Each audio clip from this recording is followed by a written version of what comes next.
July 20th, 1969. The voice of astronaut Neil Armstrong. That's one small step for man,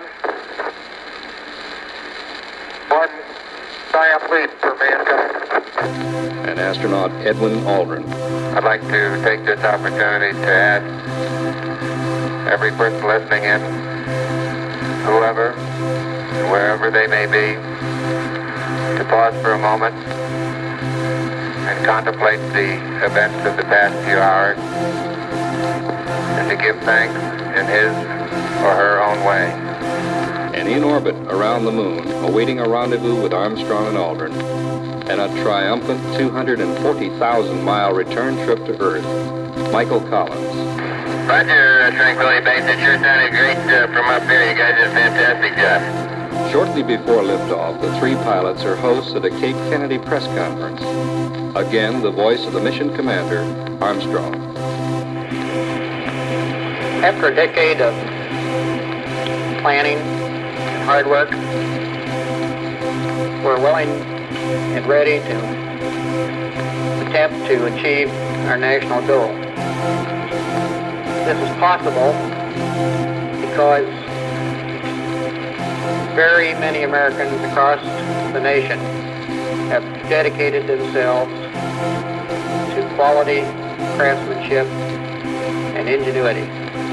We're dependent, too, on the successes of the previous flights, the unmanned flights and the manned flights, Apollos 7, 8, 9, and 10, whose crews have done a magnificent job of preparing the way for us.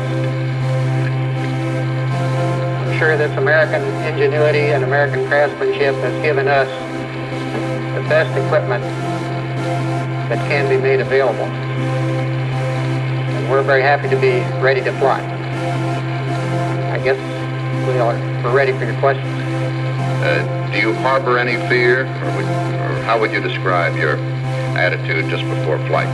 I wouldn't say, Walter, that fear is an unknown emotion to us. Fear is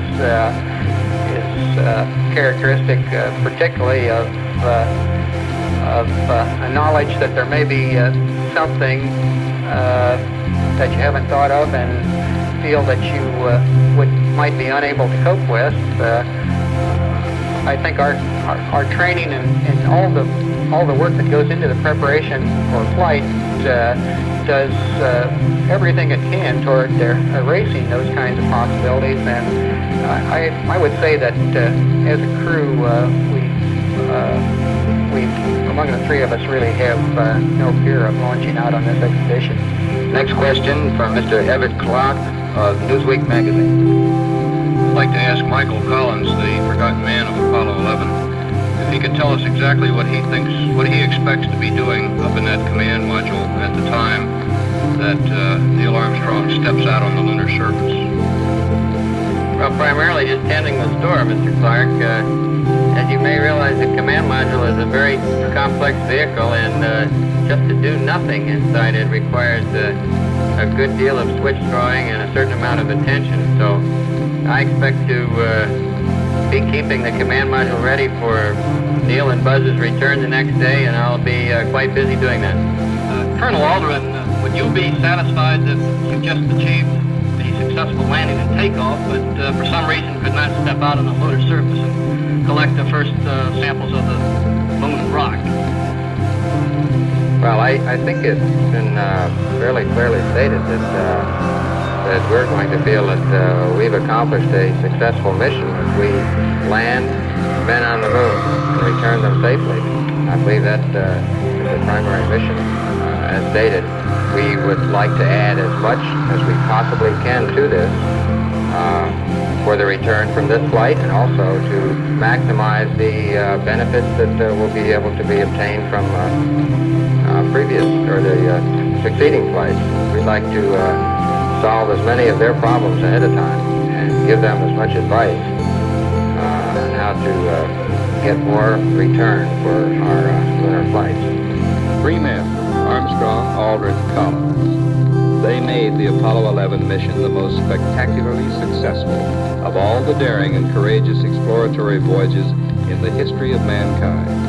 an achievement that starts a glorious new era revolving around man's knowledge of outer space. Now let's go back for a moment to that bright, humid summer morning in Florida when 3 eager, superbly trained Americans calmly awaited the checking out of hundreds of critical, last-minute details during the careful 28-hour countdown from Launch Pad 39A at Cape Kennedy. Landing 2 astronauts on the moon. At this time, the spacecraft test conductor, Skip Chauvin, going through some checks with astronaut Mike Collins aboard the spacecraft. This is Apollo side on launch control. We've just passed the 31-minute mark in our count, with T-minus 30 minutes, 52 seconds and counting, aiming toward our planned liftoff time of 32 minutes past the hour, the start of our launch window on this, the mission to land men on the moon.